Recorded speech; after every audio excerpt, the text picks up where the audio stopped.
अस्सलाम वालेकुम student, this is Asad Malik and I am your PLC instructor. और आप हमें देख रहे हैं व्यू टीचर्स के प्लेटफॉर्म से, जो कि है पाकिस्तान का first free of cost learning platform, जो कि आपको देता है आपके कोर्स से रिलेटेड तमाम free notes, PPT presentations, book solutions, आपके पास पेपर के सॉल्यूशंस और आपके तमाम क्विजेस आपके बुक से रिलेटेड आपकी एग्जाम प्रिपरेशन के लिए।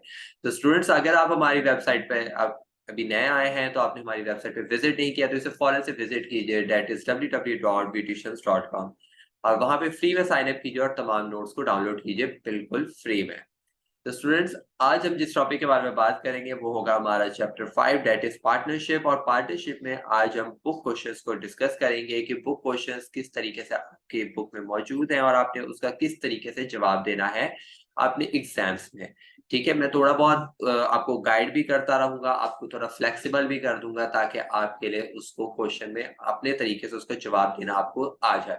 तो स्टूडेंट, वीडियो को एंड तक देखना है, और अगर आप हमारे चैनल पर नए हैं और आपने अभी तक इसको सब्सक्राइब नहीं किया तो इसे फौरन सब्सक्राइब कीजिए ताकि आने वाली तमाम लेटेस्ट अपडेट्स आपको मिलती रहे।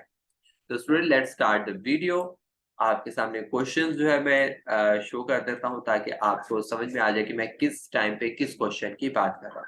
चैप्टर है हमारा बुक के लिहाज से चैप्टर 5, पार्टनरशिप। तो पहला सवाल है इसके अंदर कि define partnership and describe it's nature. यहाँ पर नेचर की बात करी जा रही है। सबसे पहले तो पार्टनरशिप के बारे में पूछा, तो आपने पार्टनरशिप की डेफिनेशन बता देनी है कि आप इसको 2 से 3 लाइन्स के अंदर बता सकते हैं कि पार्टनरशिप एक ऐसी एग्रीमेंट होता है जिसके अंदर दो एक ऐसी या बिजनेस स्ट्रक्चर होता है जिसके अंदर 2 या 2 से ज्यादा लोग मिलकर एक बिजनेस को बनाते हैं, जिसका मकसद जो होता है प्रॉफिट एंड लॉस होता है। ठीक है, और सभी पार्टनर जो हैं वो जो है उस प्रॉफिट एंड शेयर में इक्वली रिस्पॉन्सिबल होते हैं। ठीक है, या आप इसको इस तरीके से बता सकते हैं कि सब पार्टनर जो हैं वो मैनेजमेंट का हिस्सा भी हो सकते हैं, और उसके अंदर कुछ लोग मैनेजमेंट का हिस्सा हो सकते हैं और कुछ लोग सिर्फ सिर्फ इन्वेस्टमेंट उसमें इन्वॉल्व हो सकते हैं। ठीक है, तो आप इसको अपने तरीके से समझाकर एक 2 से 3 लाइन के अंदर इसकी डेफिनेशन लिख दें, दैट्स इनफ। ठीक है, तो उसके बाद जो नेचर की बात कर रहा है, नेचर मीन्स किसके कैरेक्टरिस्टिक्स। ठीक है, कि इसकी नेचर क्या है या इसकी फीचर्स क्या हैं, तो आप इसके जो है फीचर्स लिखने हैं। फीचर्स जो होता है उसको कैरेक्टरिस्टिक्स भी बोलते हैं। तो मैंने यहाँ पर 4 कैरेक्टरिस्टिक्स लिखे हैं। आप चाहें तो इसके सिर्फ 2 कैरेक्टरिस्टिक्स भी लिख दें, या अगर 4 लिखकर उनको छोटे-छोटे तरीके से एक्सप्लेन कर दें तो वो बेटर हो जाएगा, क्योंकि मैंने इसलिए ज़्यादा वर्डिंग लिखी है ताकि आपके लिए कुछ वर्ड्स हो। और जब आप इसको मैंने बिल्कुल ही आसान अल्फाजों में लिखा है ताकि जो है ना आप इसको जब 1-2 दफ़ा पढ़ेंगे ना तो आपको इसको याद करने की या रट्टा मारने की ज़रूरत नहीं है। ये आपके दिमाग में बैठ जाएँगी ये बातें। ठीक है, तो स्टूडेंट्स, आपको पूरे इंटरनेट पे कहीं पे भी आपको इस तरीके से वर्ड टू वर्ड और आसान वर्डिंग में नोट्स नहीं अवेलेबल, सिर्फ़ आपको ये अवेलेबल है व्यू ट्यूशंस के प्लेटफ़ॉर्म से।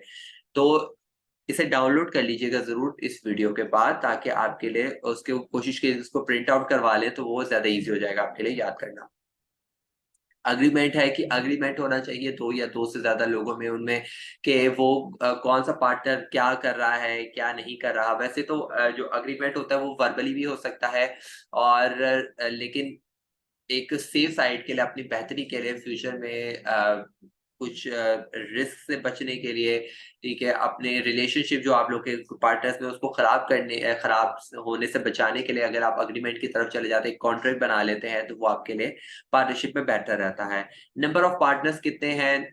ठीक है, नंबर ऑफ पार्टनर्स इसमें काफ़ी ज़्यादा रोल प्ले करते हैं कि अगर आप जो बिज़नेस कर रहे हैं, वो बिज़नेस क्या कर रहे हैं उसी लिहाज से इसके पार्टनर्स हो गए। अगर आप एक बैंक ओपन किए हुए हैं, पार्टनरशिप बैंक अगर आप बना रहे हैं, तो वो उसके अंदर आप 10 से ज़्यादा लोगों को इन्वॉल्व नहीं कर सकते। 2 लोगों से लेकर 10 से ज़्यादा लोग आप उसमें इन्वॉल्व नहीं कर सकते। लेकिन अगर आप कोई दूसरा बिज़नेस कर रहे हैं, तो आप उसको अप टू 20 लोग उसमें इन्वॉल्व कर सकते हैं।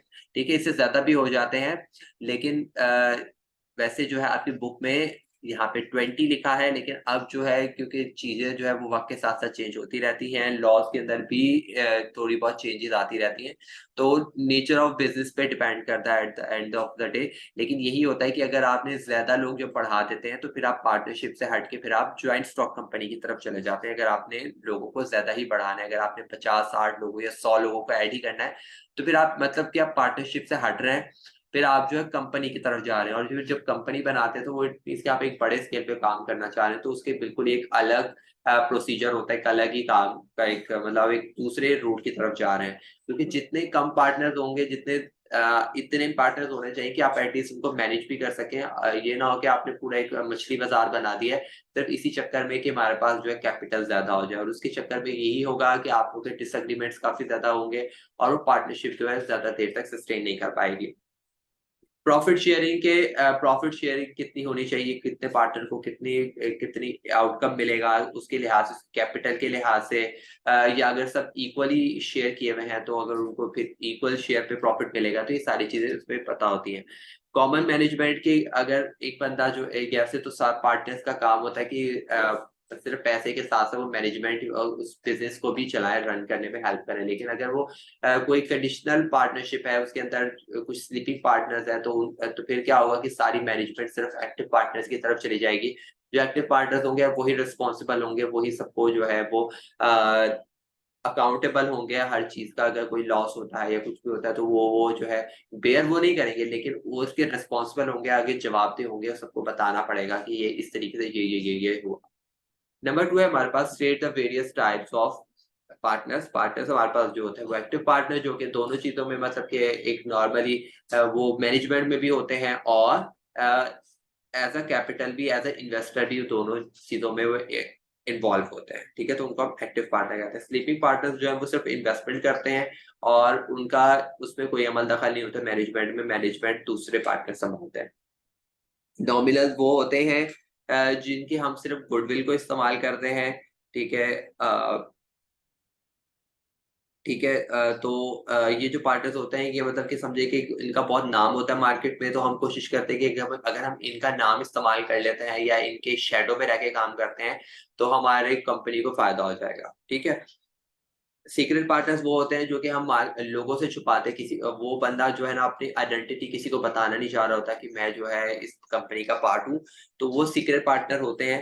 ठीक है, और लेकिन ये जो पार्टनर्स होते हैं इन्वेस्टमेंट में भी होते हैं, ये एक्टिव पार्टनर्स की तरह ही होते हैं, लेकिन ये अपनी आइडेंटिटी शो नहीं करते due to some reasons, due to some different reasons, ये अपने आप को सीक्रेट पार्टनर की तरह ही बीच में शो करते हैं। लिमिटेड पार्टनर्स होते हैं कि इनकी लिमिटेड लायबिलिटी होती है। ये मतलब कि अगर फॉर एग्जांपल इनकी हर चीज जो है वो लिमिटेड होती है, मतलब कि अगर इनकी इन्वेस्टमेंट भी लिमिटेड होगी, इनकी कंट्रीब्यूशन भी लिमिटेड होगी, इनका प्रॉफिट भी लिमिटेड होता है, हर चीज के लिहाज से ये लिमिटेड होते हैं। क्वासी पार्टनर्स क्या होते हैं? क्वासी पार्टनर्स वो पार्टनर्स होते हैं जो कि वो पार्टनर्स होते हैं जो कि स्टार्टिंग में तो आपके पास साथ थे, लेकिन एक टाइम आया कि वो उनकी रिटायरमेंट हो गई, वो आपकी कंपनी का पार्ट नहीं रहे, आपकी आई मीन आपकी पार्टनरशिप बिजनेस का पार्ट नहीं रहे। ठीक है, और लेकिन उन्होंने अपनी इन्वेस्टमेंट नहीं निकाली, और वो इन्वेस्टमेंट आपके बैंक आपके बिजनेस में अभी भी इस्तेमाल हो रही है, तो वो क्या करते हैं, वो पार्टनर्स कहते हैं ठीक है, हम तुमसे पैसे नहीं ले रहे, अब तुम, क्योंकि मैं इतनी इन्वेस्टमेंट बैंक तुम्हारे बिजनेस से निकलवाऊंगा, तो तुम्हारा बिजनेस जो है धर्म भरम या आगे पीछे हो सकता है, तो तुम इन्वेस्टमेंट रहने दो, तुम जो है सिर्फ मुझसे ये एज अ लोन रख लो, और मुझे तुम जो है मंथली जो है या ईयरली जो भी इस लिहाज से, तो मुझे जो है उसके ऊपर इंटरेस्ट रेट पे तो मुझे पैसे दिया करना। ठीक है, तो ये भी समझे कि इनकी ये, लेकिन ये पार्टनर नहीं कहलाते हैं, ये सिर्फ समझे कि ये इन्वेस्टर कहलाएंगे कि जिससे आपने लोन लिया हुआ है। ये सिर्फ आप एक बैंक की तरह काम करोगे, जैसे आप बैंक से जाके लोन लेते हैं, तो बहुत सी पार्टनर्स आपके सिर्फ एक इन्वेस्टर कहलाएंगे, पार्टनर नहीं कहलाएंगे। ठीक है, सब पार्टनर्स क्या होते हैं कि ये बेसिकली सिर्फ स्पेसिफिक पीरियड ऑफ टाइम के लिए आपकी हेल्प करते हैं, और आपकी नहीं बल्कि आपके पार्टनर की हेल्प कर रहे होते हैं किसी स्पेसिफिक पार्ट के अंदर, ये भी आपके पार्टनर्स ही होते हैं। माइनर पार्टनर्स वो होते हैं जो कि अपनी एज ऑफ मेच्योरिटी पे नहीं पहुंचे होते, अपनी 18 ईयर्स की एज पे नहीं पहुंचे होते, तो जिसकी वजह से उनकी जो लिमिटेड पार्टनरशिप तक वो रहते हैं। ठीक है, वो पार्टनर बन सकते हैं लेकिन वो इक्वल पार्टनर नहीं बन सकते, तो इसकी वजह से इनकी कुछ रिस्ट्रिक्शंस होती है माइनर पार्टनर्स की। Explain the rights and obligations. Obligation word भी आ सकता है या ड्यूटीज भी आ सकता है, तो आपने कंफ्यूज नहीं होना, दोनों चीजें सेम है। ठीक है, तो आपने दोनों पे सेम चीज लिखनी है, ऑब्लिगेशन या ड्यूटीज पे। ठीक है, इसके राइट्स पढ़ लीजिएगा, ये मैंने लिख दी है। आप कोशिश करें कि एनी 4 तो लिख कर आए एग्जाम में। ठीक है, ये आपके पास मेरे ख्याल से 6 हैं, तो आपने एनी 4 इस पे से लिख लेने हैं एग्जाम में, और एनी 4 ही ड्यूटीज लिखनी। उसके बाद है डी क्वेश्चन जो है, ये काफी ज्यादा आपके 5 ईयर में आया हुआ था। ठीक है, the partnership arises from agreement and not from status. ठीक है, मतलब कि पार्टनरशिप है वो अग्रीमेंट से पता चलता है, स्टेटस से पता नहीं चलता है। तो ये क्या कहना चाह रहे हैं, बेसिकली कहना ये चाह रहे हैं कि अगर आप पार्टनरशिप जब बिजनेस कर रहे होते हैं तो इट मीन्स कि अगर उसके अंदर जो पार्टनर्स हैं उनके बीच में अग्रीमेंट होना चाहिए, वो वर्बली हो या वो रिटन हो, उनके बीच में अग्रीमेंट मौजूद होना चाहिए कि हाँ तुम मेरे आज से पार्टनर हो, ठीक है, हम इतनी प्रॉफिट शेयरिंग करेंगे, ये होगा वो होगा, तुम ये काम करोगे मैं ये काम करूंगा, ये इस तरीके से। लेकिन अगर इस दौरान अगर आपका कोई फ्रेंड, आपको कोई रिलेटिव, आपको कोई फैमिली मेंबर आपकी हेल्प कर रहा है बिजनेस में, लेकिन वो आपका बिजनेस पार्टनर नहीं है, तो आप उसको पार्टनरशिप में नहीं बोल सकते कि ये मेरा पार्टनर है। ठीक है, अगर फॉर एग्जांपल एक हस्बैंड है, उसकी वाइफ जो अगर उसकी हेल्प कर रही है बिजनेस में, तो इसका ये मतलब नहीं कि वो आपकी आपकी पार्टनर हो जाएगी। ठीक है, उसके लिए अगर उसकी वाइफ जो है अगर वो पार्टनर बनना चाहती है तो उसको एक एग्रीमेंट करना पड़ेगा सब पार्टनर्स के साथ। ठीक है, अगर उसके अंदर और भी पार्टनर्स मौजूद हैं तो उन सबको अपनी बीवी से इंट्रोड्यूस करवा के कि ये भी पार्टनर है, तो फिर जो है वो आगे काम चलेगा। ऐसा नहीं होगा कि आपकी मर्जी चलेगी कि भाई मेरी बीवी है तो ये तो पार्टनर होगी, क्योंकि मैं पार्टनर हूँ तो मेरी बीवी भी पार्टनर होगी, मैं हूँ तो मेरी फैमिली भी पार्टनर होगी, मैं हूँ तो मेरा दोस्त भी पार्टनर होगा। ऐसा नहीं होता है। ठीक है, हमेशा अग्रीमेंट के मुताबिक ही हम जो है काम करते हैं। हम कभी भी स्टेटस या कोई भी रिलेशन को लेके हम जो है आगे काम नहीं करते। तो इसकी एक्सप्लेनेशन लिखी हुई, आप इसको पढ़ सकते हैं। अच्छा, describe the importance of partnership deed and its contents. Partnership deed की बात हो या पार्टनरशिप अग्रीमेंट की बात हो, बात सेम है। ठीक है, दोनों पे आप सेम लिखेंगे। ठीक है, जब वो कंटेंट की बात कर रहे हैं, इट मीन्स कि उसमें कौन कौन सी चीजें मौजूद होनी चाहिए। ठीक है, तो आप ये सारी की सारी चीजें आपकी बुक में भी मौजूद है, मैंने उसको इस तरीके से लिख दिया है। आप चाहे तो इसको पूरा एक्सप्लेन करके भी लिख सकते हैं, लेकिन आप अगर वर्ड टू वर्ड भी लिखते हैं तो डेट्स ग्रेट, आपके टाइम बचेगा और आपका काम भी हो जाएगा। ठीक है, state the rules applicable in the absence of a partnership agreement, मतलब कि इसके अंदर आपको वो रूल्स बताने हैं कि अगर आपने अग्रीमेंट नहीं किया है, मतलब कि आपने कोई कॉन्ट्रैक्ट नहीं किया, आपने वर्बली जो है अग्रीमेंट किया है, तो फिर क्या होगा। ठीक है, तो फिर क्या होता है कि एक पार्टनरशिप एक्ट होता है 1932। ठीक है, उसके मुताबिक चीजें चलती हैं। इट मीन्स के एक स्टैंडर्डाइज आपने, फॉर एग्जांपल आप एक क्लास में बैठे हुए हैं, ठीक है, आपके टीचर ने कोई रूल्स नहीं रखे, ठीक है, लेकिन इसका ये मतलब नहीं है कि आपकी टीचर ने रूल नहीं रखे तो स्कूल के कोई रूल नहीं होंगे। ठीक है, कुछ रूल्स जो है वो स्कूल के होते हैं, कुछ रूल्स जो है वो आपकी क्लासरूम के अपने डिफरेंट डिफरेंट टीचर्स के लिहाज से रूल होते हैं। ठीक है, कि अगर आप इंग्लिश की टीचर के पास पढ़ रहे हैं तो वो हो सकता है आपके लीनियंट हो, वो आपको इतने रूल्स ना रखें आपकी आपके लिए। जो पाकिस्तान स्टडीज की टीचर है वो काफी स्ट्रिक्ट हो, या मैथ्स की टीचर स्ट्रिक्ट हो, उन्होंने अपने एक अलग अलग किस्म के रूल्स रख दिए। ठीक है, तो इट मीन्स कि ये जो चीज होगी जहाँ पे टीचर्स ने अपने रूल्स रख दिए हैं, तो यहाँ पे जो है इट मीन्स यहाँ पे कोई अग्रीमेंट हुआ होगा यहाँ पे। जो है चीजें और कॉम्प्लिकेटेड हो गई हैं। ठीक है, लेकिन जब कोई एडिशनल कोई इंफॉर्मेशन नहीं है, कोई रिटन अग्रीमेंट नहीं है, तो इट मीन्स कि फिर हम जो वही चीज फॉलो करेंगे जो एक स्कूल जो है वो फॉलो कर रहा है, जो स्कूल के स्टैंडर्डाइज रूल्स है। या इसकी एग्जांपल इस तरीके से भी ले सकते हैं कि अगर फॉर एग्जांपल, हाँ, आप एग्जाम देते हैं, ठीक है, आप किसी भी स्कूल, अगर आपको आप पेपर जो आता है वो आपको स्टैंडर्डाइज आता है। ये नहीं होता कि अगर आप जो स्कूल में पढ़ रहे हैं तो आपको उस लिहाज से पेपर आएगा या आपके टीचर जो पढ़ा रहे हैं वो आएगा। एक स्टैंडर्डाइज सिलेबस है, उसी को लिहाज के आपने उसको पढ़ना है, और एग्जाम उसी लिहाज से आपका आता है। ठीक है, तो इट मीन्स की स्टैंडर्डाइजेशन है। लेकिन अगर आप एक फॉर एग्जांपल आप दूसरे बोर्ड आप ओ लेवल्स कर रहे होते हैं, ए लेवल्स कर रहे होते हैं, तो वहां पे क्या चीज होती है, वहां पे चीजें सेम डिफरेंट हो जाती हैं। ठीक है, वो आप एक स्टैंडर्डाइजेशन की तरफ नहीं जा रहे होते, वो उस तरफ नहीं जा रहे कि जहाँ पे सब लोग जा रहे हैं। ठीक है, कि आपने यहाँ पे कंडीशन लगा दी कि भाई मैं ओ लेवल्स या ए लेवल्स का हूँ, तो आपका बोर्ड भी अलग होगा, आपके एग्जाम भी अलग होंगे। ठीक है, तो आपकी वो चीज नहीं होगी, आपका सिलेबस भी वो नहीं होगा जो कि एक नॉर्मल सिंध बोर्ड के स्टूडेंट्स का होगा। ठीक है, तो ये चीज आपको समझनी है। उसके बाद है हमारे पास question 7, explain the procedure for registration of firm, कि आपको जब रजिस्ट्रेशन करानी है पार्टनरशिप की तो कौन कौन सी चीजें आपको जरूरी हैं। तो ये सारी चीजें मैं आपको पढ़ा भी चुका हूँ, मैंने यहाँ पे लिख दी है। उसके अंदर सिर्फ मैंने आपको समझाया था, यहाँ पर नोट्स मौजूद है, ये कि मैं आपको नोट्स बता रहा हूँ कि मैंने नोट्स में किस तरीके से लिखा है। ये सारी जो 6 चीजें हैं, ये चीजें होनी चाहिए अगर आपको अपनी पार्टनरशिप को रजिस्टर्ड करवाना है। एडवांटेजेस बतानी है कि पार्टनरशिप के एडवांटेजेस क्या है और डिसएडवांटेजेस क्या है, कि इसकी जो फॉर्मेशन है इसको कल सोच के आज इसको बना सकते हैं। लार्जर फाइनेंशियल रिसोर्सेज होती है, लार्जर होती है, लार्जेस्ट नहीं होती है। लार्जेस्ट जो होती है वो आपको कंपनी में मिलती हैं, ठीक है। इसके अंदर लार्जर इस लिहाज से होती है कि सोल प्रोप्राइटरशिप के लिहाज से ये जो है ना फाइनेंशियल रिसोर्सेज आपको ज्यादा मिल जाते हैं, क्योंकि उसके अंदर सिर्फ एक ही बंदे की इन्वेस्टमेंट होती है, इसके अंदर मल्टीपल नंबर ऑफ पीपल की इन्वेस्टमेंट होती है, तो इसलिए कंपैरेटिवली सोल प्रोप्राइटरशिप से ज्यादा आपको फाइनेंशियल रिसोर्सेज दे देता है।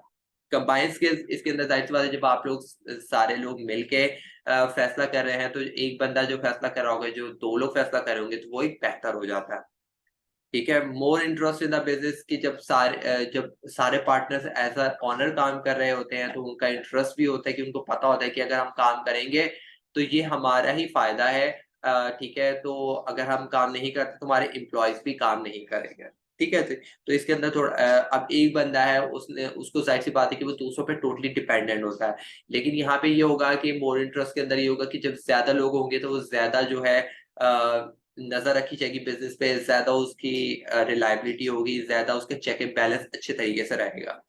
स्पेशलाइजेशन इस तरीके से होगी कि कोई बंदा अकाउंट्स में अच्छा होगा, कोई फाइनेंस में अच्छा होगा, कोई मार्केटिंग में अच्छा होगा, कोई सेल्स में अच्छा होगा, कोई एडमिन में अच्छा होगा, तो हर किसी की अपनी अपनी खसूसियत के मुताबिक वो जो है उसमें पार्ट लेगा, तो वो बिजनेस को और ग्रोथ मिलेगी।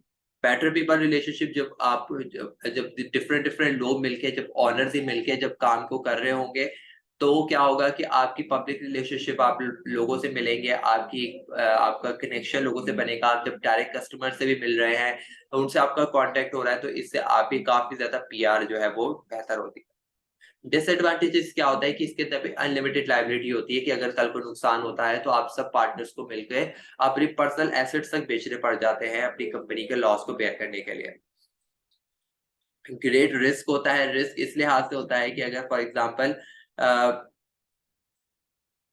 कि अगर फॉर एग्जांपल कि partners between we have a lot of risk in which the result of loss instead putting all the possible efforts for the profit the business suffer loss just कि अगर for example कि अगर एक partner की गलती होती है तो उसकी वजह से सारे पार्टनर्स को वो बेयर करना पड़ता है, ठीक है। एक बंदे की लापरवाही मतलब कि सब लोगों को लॉस की तरफ लेके जाया जा सकता है। बेशक सारे जितनी मर्जी मेहनत कर रहे थे, लेकिन एक बंदे ने कुछ ऐसा पॉइंट मार दिया कि पूरी कंपनी जो है, या आई मीन कंपनी वर्ड इस्तेमाल करो, मेरे दिमाग में आ रहा है, लेकिन कंपनी समथिंग एज बिजनेस, ठीक है। यहाँ पे आप बिजनेस या फर्म का वर्ड इस्तेमाल करेंगे या ऑर्गेनाइजेशन का वर्ड यूज करेंगे, ठीक है। जो बिजनेस या जो ऑर्गेनाइजेशन है वो पूरी धर्म भरम हो सकती है सिर्फ एक बंदे की गलती की वजह से। लिमिटेड रिसोर्सेज इस तरीके से, क्योंकि क्या होता है कि मैंने आपको बताया कि लार्जर तो होता है लेकिन वो लिमिटेड भी हो जाता है, क्योंकि 10 लोग, आप अगर 10 पार्टनर्स है तो वो आपके महदूद हो जाते हैं कि 10 लोग कितनी इन्वेस्टमेंट डाल सकते हैं, तो वो उतनी ही होगी, क्योंकि आप उससे ज्यादा बढ़ा नहीं सकते लोगों को, ठीक है। म्यूचुअल कॉन्फ्लिक्ट के अंदर क्या होता है कि अगर फॉर एग्जांपल आप लोगों में डिसएग्रीमेंट हो गया किसी एक पार्टनर में भी, तो पार्टनरशिप जो है वो डिसॉल्व की तरफ जा सकती है, ठीक है, अगर लड़ाई वगैरह आप दोनों में हो जाती है। लैक ऑफ स्टेबिलिटी इस लिहाज से होती है कि अगर फॉर एग्जांपल आपकी जो टोटली जो है ना, आप पार्टनर्स पे डिपेंड कर रहे होते हैं। अगर पार्टनर्स में से किसी एक बंदे की अगर डेथ हो जाती है, ठीक है, या वो पागल हो जाता है या वो छोड़ देता है, ठीक है, तो इसकी वजह से आपकी पूरी पार्टनरशिप जो है वो डिसॉल्व हो जाती है। मुदारबा क्या होता है? मुदारबा बेसिकली एक इस्लामिक टर्म है पार्टनरशिप की, ठीक है। इसके अंदर एक मुदारिब होता है, एक रब्बुल माल होता है। रब्बुल माल बेसिकली इन्वेस्टर होता है जो कि बैंक में जो कि आई मीन बिजनेस में पैसे डालता है, और मुदारिब जो होता है वो एज अ मैनेजर काम कर रहा होता है आपके बिजनेस, जो आपके पैसे होते हैं उसको पैसों को इस्तेमाल करके आपके बिहाफ पे बिजनेस को कर रहा होता है। दो किस्म के मुदारबा होते हैं, मल्टीपल और स्पेसिफिक। मल्टीपल का ये मतलब होता है कि आपके ऊपर कोई रिस्ट्रिक्शन नहीं है, आप जितने चाहें बिजनेस कर सकते हैं, जिस जिस जगह पे चाहें आप इन्वेस्टमेंट करके आप अपने प्रॉफिट जनरेट कर सकते हैं। लेकिन स्पेसिफिक पर्पस का ये मतलब होता है कि उस बंदे ने आपको सिर्फ, रब्बुल माल ने आपको पैसे दिए हैं सिर्फ रियल एस्टेट का काम करने के लिए, तो आप सिर्फ रियल एस्टेट का काम कर सकते हैं, इसके अलावा आप उसके पैसों को कहीं और बिजनेस में इस्तेमाल नहीं कर सकते, ठीक है। मुशारका क्या होता है? मुशारका के अंदर दोनों लोग ये बेसिकली एक्टिव पार्टनर्स की दूसरी एग्जांपल है कि जब दो लोग मिलके इक्वली हर चीज को इक्वली डिस्ट्रीब्यूट कर रहे हैं, ठीक है, तो वो मुशारका में आ जाता है, ठीक है। ठीक है, तो स्टूडेंट्स यही था आपके बुक क्वेश्चंस पे, जो कि मैंने आपको उनके आंसर्स बता दिए हैं और नोट्स अलग मौजूद हैं, उनके सॉल्यूशंस, बुक के सॉल्यूशन अलग मौजूद हैं। तो आप हमारी वेबसाइट पे जाके आराम से इसको डाउनलोड कर सकते हैं। लिंक जो है वो डिस्क्रिप्शन पे मौजूद है, तो उससे आपने बेफिक्र रहना है। अगर कोई चीज़ प्रॉब्लम कर रही है, लिंक ओपन नहीं हो रहा है, वेबसाइट पे मसला आ रहा है, या कुछ समझ में नहीं आ रहा है, कुछ चीज़ ऐड ऑन करना चाहते हैं, तो स्क्रीन पे हमारे वेबसाइट कम्युनिटी का लिंक मौजूद है। आप वहाँ जाके हमसे ज्वाइन कर सकते हैं। हमारी व्हाट्सएप कम्युनिटी लिंक ज्वाइन करके वो कॉमर्स ग्रुप पे आके आप वन वन हमसे सवाल कर सकते हैं। ठीक है, मैं कोशिश करूंगा एज सून एज पॉसिबल आपके सवालों के जवाब दे सकूं और आपकी क्वेरीज को रिजॉल्व कर सकूं। तो स्टूडेंट्स इंशाल्लाह अब आपको मिलेंगे नेक्स्ट वीडियो में, जो कि होगा आपके पास पेपर से रिलेटेड वीडियो, जिसके अंदर मैं आप बताऊंगा कि आपके पास पेपर में कौन कौन से क्वेश्चन आए हैं और आपने उन सवालों का किस तरीके से जवाब देना है। कि अगर आपको एग्जामिनर कंफ्यूज करने के लिए सवाल देता है तो उसका जवाब वही है जो कि आपके बुक में मौजूद है, लेकिन स्टूडेंट्स जो है वो कंफ्यूज हो जाते हैं। तो तब तक स्टूडेंट्स अपना बहुत ज्यादा ख्याल रखिएगा। इंशाल्लाह मिलते हैं नेक्स्ट वीडियो में। अल्लाह हाफ़िज़।